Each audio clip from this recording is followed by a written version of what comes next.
Hello, and welcome to this video on the new $1,700 tax credit for school expenses that was a part of President Trump's big, beautiful bill.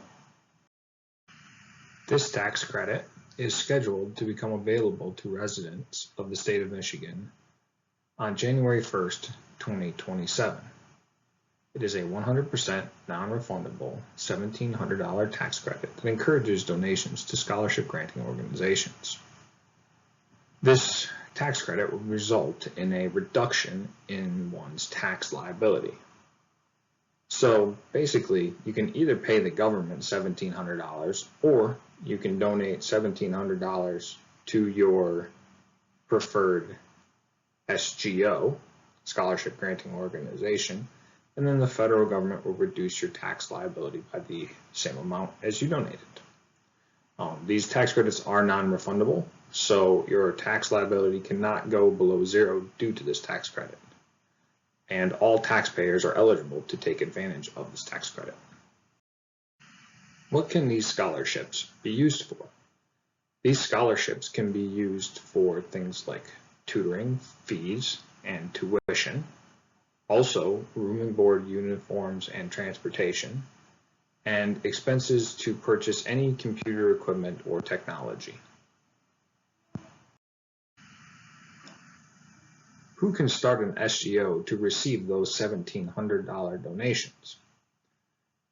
Organizations such as churches, private schools, public schools, football programs, 4-H clubs, Rotary clubs, running clubs, and all manner of other organizations are eligible to start their own scholarship granting organization to receive donations that will be refunded up to $1,700 via the tax code. Political map as of July 2025 in the state of Michigan. The first step toward getting these tax credits implemented is the governor of the state has to opt in before any residents can take advantage of the credit. Next, the state will compile a list of approved SGOs who can receive donations that will be refunded via the tax credit. That list will be submitted to the federal government on January 1st of every year. Any SGO that makes the list can receive donations up to $1,700 that will be refunded if the tax credit is used. Tax law can be confusing, so let's try to simplify it a little. Let's start in the top left-hand corner of the screen. As you can see, this flowchart begins with church members donating $1,700 each to their church SGO. The church SGO then gives K-12 scholarships to church kids. The SGO can keep 10% for administration costs. The church SGO gives 90% of the donations it received from church members to scholarships for the church kids. The church kids then use those scholarships to pay charges like tuition and other qualified fees, as we talked about before. The original church members who donated $1,700 each will be reimbursed from their federal taxes by their tax liability being reduced by the same amount that they donated to the church SGO, in this case $1,700. SGO rules. In order to qualify to receive these tax credit donations, there are some rules that scholarship granting organizations must follow. First, each SGO must give at least 10 scholarships and spend 90% of the donations that they receive on scholarships. They can keep 10% for administration. These are only for K-12 scholarships. Siblings of kids who already get scholarships from an SGO get priority over newbies.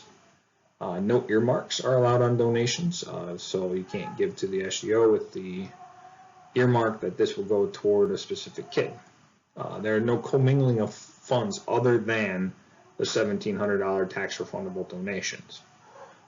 Kids who get scholarships from the SGO must go to at least 2 different schools. The SGO is responsible for verifying the income of the families the kids come from. Families must make less than 300% of the average in order to qualify. And no self-dealing. So directors' children or grandchildren are not allowed to receive scholarships from the SGO that they direct. So why is this such a big deal? There have been lots of tax credits out there in the past. The answer to that question is churches. $1,700 a year is approximately $37 per family per week. If a church can assemble 500 donors who will be reimbursed with a tax credit to donate the full $1,700 a year, that adds up to $850,000 a year and $0 out of pocket for any of the church members who make the donation. $850,000 a year means that the church can give 100 $7,650 scholarships per year and keep an additional $85,000 for admin costs. That is enormous for most churches. So they will have a very large financial incentive to get on board with this program and try to get their members to take advantage of this tax credit. Tax law can be very confusing and dry as a subject. So let's try to put this into real-world terms that everybody can understand. The bottom line is Uncle Sam is acting like Santa Claus when it comes to handing out money through these tax credits.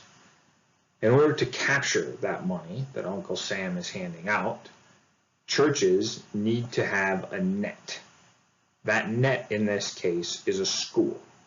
If churches have an SGO and or a school, they can capture these 100% reimbursable donations up to $1,700 per person.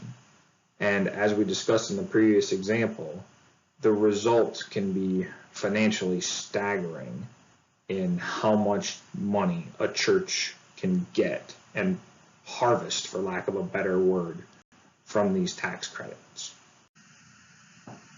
So what do we want to take away from this video? What we want to take away from this video is to expect many more church SGOs and schools. The financial incentive to the churches is just too big for them to ignore. This is, in many cases, going to double, if not triple, the revenue of the church. They're not going to let this stand on the sideline. That creates many opportunities, many problems, and we should all take a good hard look at this to see how this might affect what we think about education. Thank you for your time. Have a nice day.